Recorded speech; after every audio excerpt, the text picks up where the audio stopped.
+9 गिरती हुई वस्तुओं में ऊर्जा संरक्षण का सिद्धांत प्रमाणित करो।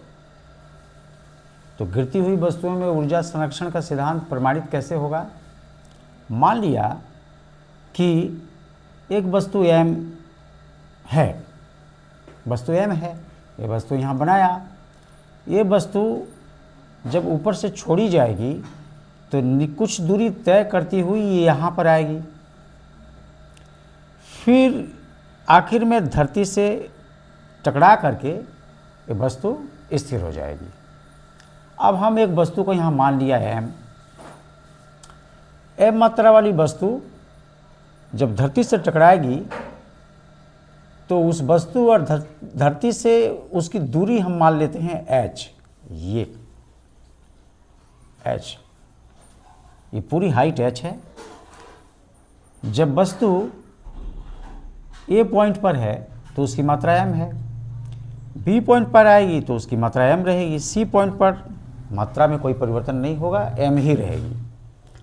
अब वस्तु A से B स्थान पर आई तो माना ये डिस्टेंस x तय करी। अब B से C पर जब आएगी तो ये डिस्टेंस हो जाएगा h माइनस x। h पूरा था, x डिस्टेंस तय किया, शेष दूरी h माइनस x। अब पॉइंट A पर वस्तु की ऊर्जा कितनी होगी? हम लिखते हैं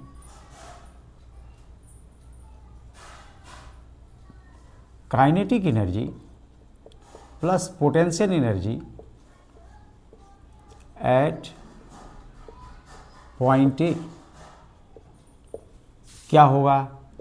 kinetic energy 1/2 mv², potential energy mgh equal to 1/2 m, कोई परिवर्तन नहीं होगा। वेलोसिटी जो है वस्तु का यहाँ पर 0 है, तो m वेलोसिटी गति है नहीं इंटू 0 प्लस m वस्तु की मात्रा, ग्रेविटी है, पृथ्वी खींच रही है, g ग्रेविटी गुरुत्व, h हाइट पूरा h है, यहाँ से ये जो हाइट है पूरा h है, equal to 0 plus mgh equal to mgh। Kinetic और पोटेंशियल एनर्जी का योग at point A is mgh। Again kinetic energy plus potential energy at point B. देखते हैं बी पर कितना होता है। फिर वही काइनेटिक एनर्जी हाफ mv² होता है, पोटेंशियल एनर्जी mgh।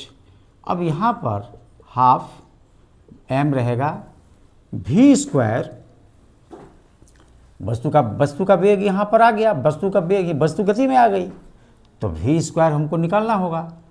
कैसे निकालेंगे?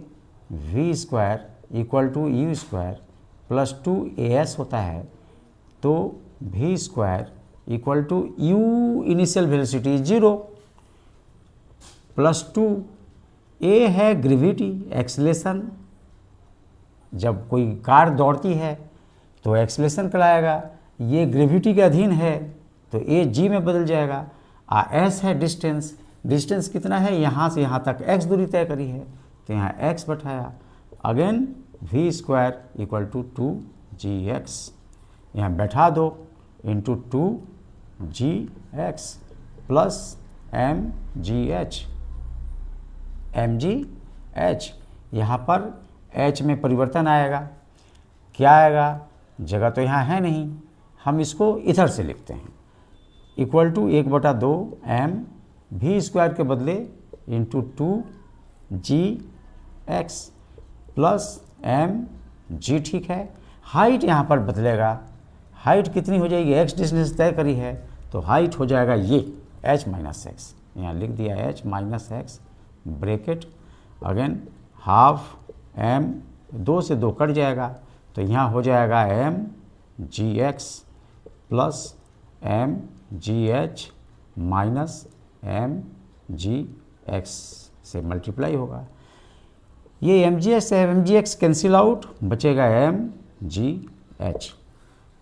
तो at point V kinetic energy potential energy equal to again M G H. आखिर में at point C kinetic energy plus potential energy at point C क्या होगा, kinetic energy half M V square, potential energy M G H equal to half M. यहाँ पर v square क्या होगा देखते हैं। यहाँ पर v square equal to u square plus two g, यहाँ पर एक्स लिखते हैं बाद में करेंगे। V square equal to e square 0, 2 a g में बदलेगा, ग्रेविटी के अधीन वस्तु गिरती है तो ए जी में बदलेगा।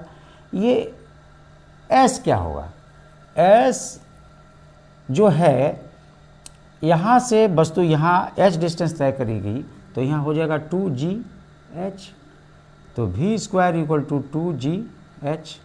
अब यहाँ पर लिखेंगे m, अब वी स्क्वायर के बदले 2g h। m ठीक है, g ग्रेविटी ठीक है, हाइट यहाँ पर पोटेंशियल एनर्जी में हाइट हो जाएगा 0 इक्वल टू 1/2, सॉरी इसको काट देंगे, यहाँ M G H plus 0 equal to M G H. तो हमने क्या देखा कि एट पॉइंट ए पोटेंशियल और kinetic energy M G H, at point B potential kinetic energy का योग M G H, at point C potential और kinetic energy का योग एम जी एच। तो 3 पॉइंट्स, प्रत्येक बिंदु पर एम जी एच ऊर्जा का योग हमेशा स्थिर होता है।